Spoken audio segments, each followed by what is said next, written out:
Welcome back, it's WNBA. So I've been a staunch defender of Caitlin Clark.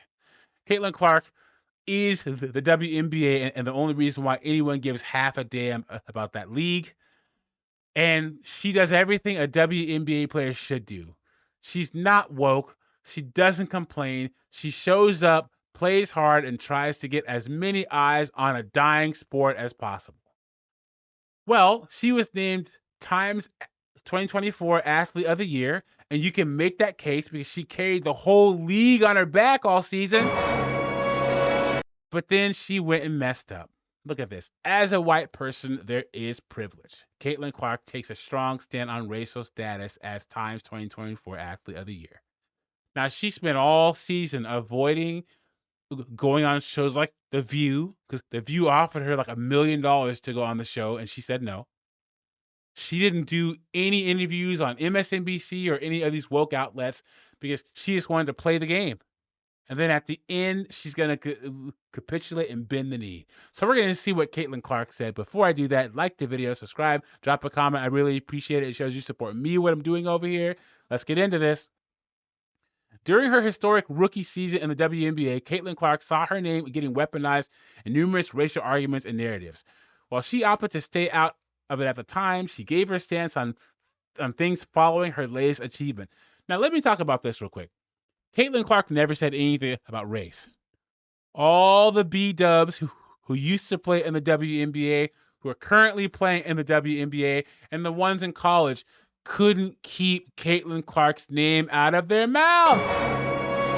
They were the ones who weaponized Caitlin Clark. All Caitlin Clark was doing was showing up and playing, breaking records, but they were the ones that kept bringing up her Caitlin Clark's name. On Tuesday morning, Time Magazine selected the Indiana Fever Guard as their Athlete of the Year in 2024.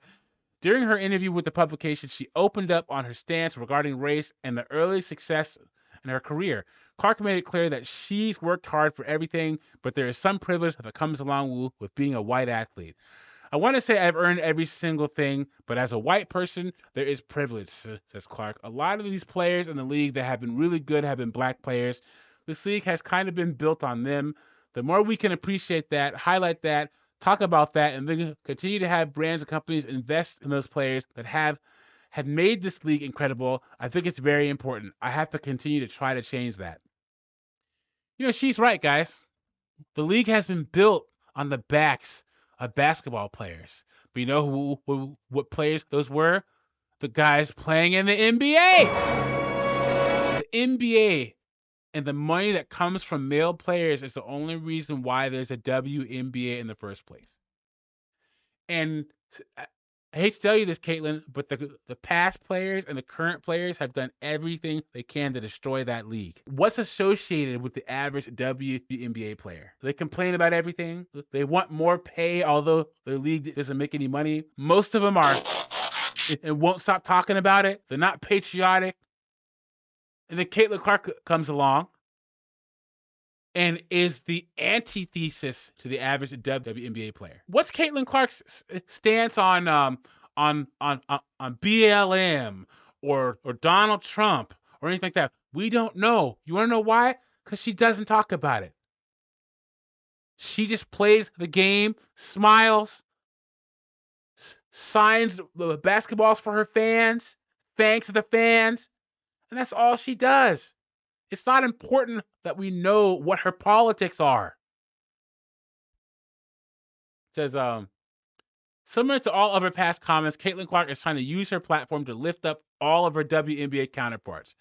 She's aware of the vast collection of talent across the league and wants to see everyone shine and succeed. Early on in her rookie season, Caitlin Clark found herself in a very unwanted situation. While navigating her first year in the pros, she had to deal with people trying to weaponize her name and image to push hateful agendas. Like I said, it was mostly the past WNBA players and the current WNBA players, who are all black women, who were pushing their hateful agendas with her name.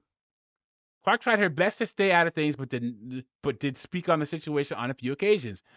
Back in June, she opened up on how displeased she was to see her image used in such a way. People should not be using my name to push those agendas. It's disappointing. It's unacceptable.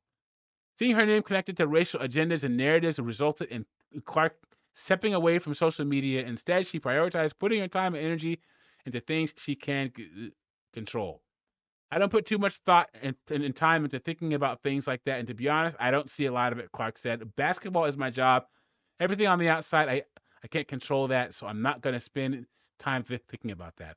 Unfortunately for Clark, this isn't a situation she is going to escape from anytime soon.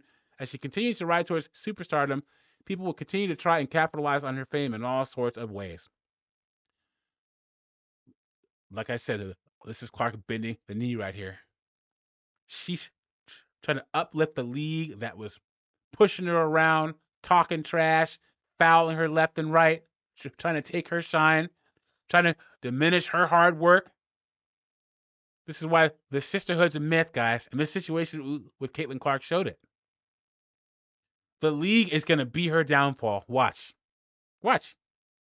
If I were Caitlin Clark, I'd play basketball in Saudi Arabia and get paid and leave the WNBA behind because she doesn't owe the WNBA anything, and the league showed her this year that they don't want her there. What do you guys think?